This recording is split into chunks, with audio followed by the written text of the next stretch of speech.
How do you choose the recipient of a Sir George Martin Award? Well, there was one thing we had to do, and that was to ask Giles Martin, the son of Sir George Martin, of course, but a Grammy-winning producer in his own right. And Giles has given me a message to read out tonight. My father would have been so proud to have the A&R Award named after him at this wonderful event, and would have been honoured to have an artist present it as prolific, creative, and enigmatic as Damon Albarn.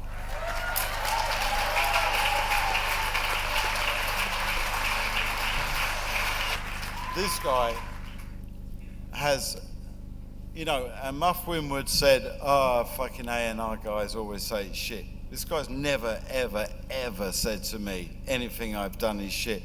He might not have said it's great, but he's never said it's shit. And he's always been there for me every fucking second of the last nearly 30 years. He's been there for me. I would trust him with my life.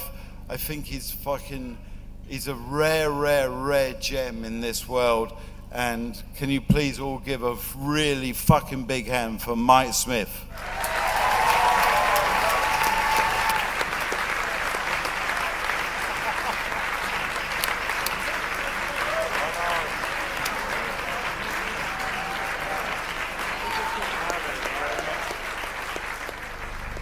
I feel I should be saying something very deep and meaningful, but... Speak up.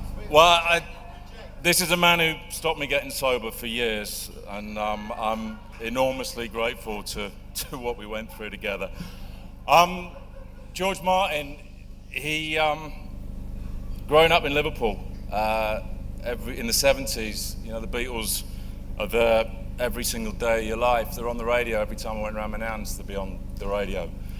And George Martin really figured large in that as the fifth member of the Beatles, and I grasped from that what an A&R man was at a very early age in my life. And I really wanted to be an A&R man from the minute I started working, listening to music on the radio.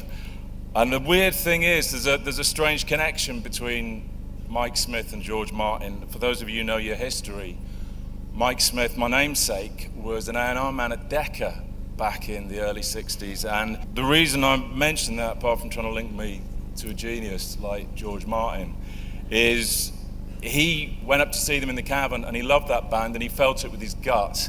And then he came back to London and talked himself out of it. And we have a habit of talking ourselves out of brilliant decisions all the time. It's very easy to talk yourself out of why you should sign something.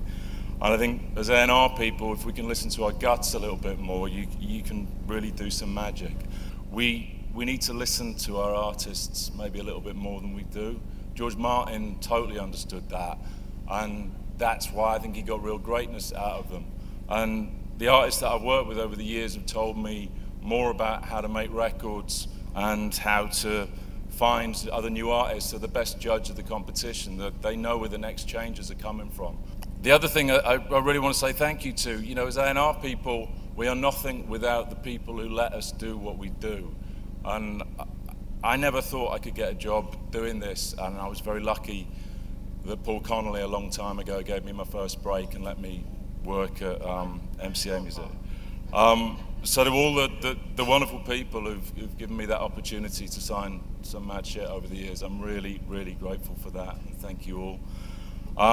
Obviously, I'm enormously grateful to Damon, who put a lot of faith in me as a 23-year-old who'd never done anything. And that bond has kept us together all this time. A lot of people have said, why do we need another award show? But I think it's wonderful that we do get a chance to celebrate the people who are in the back room a little bit, and we should feel proud that we're part of this amazing business. But I want to say thank you obviously to MBW for this. I do think it's been a great night, and I don't know if anybody's going to applaud you, Tim, but cheers for a great night. I think you put on a good party, so thank you so much for that. And there's lots of really special and very important people in the room, but the three most important people in the room, and I can actually get emotional at this point, are Jo, my wife, and Stevie and Scarlett, my daughters, and I'm so proud they're here. Because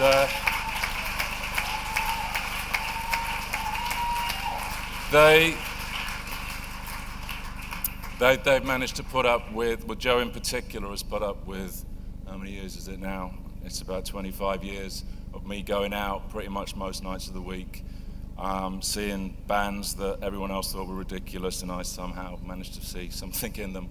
Other people were probably more right than I was, but they've been the absolute rock on which I've been able to do everything in my life, and I couldn't do it without them. So, thanks to them.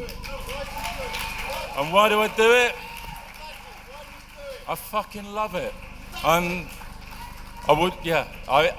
enormously privileged to do it. You're all enormously privileged to do it. And we all get stressed out, and we all go mental, and we moan and complain about it. Don't moan and complain. It's the best job in the world. So celebrate yourselves. Cheers.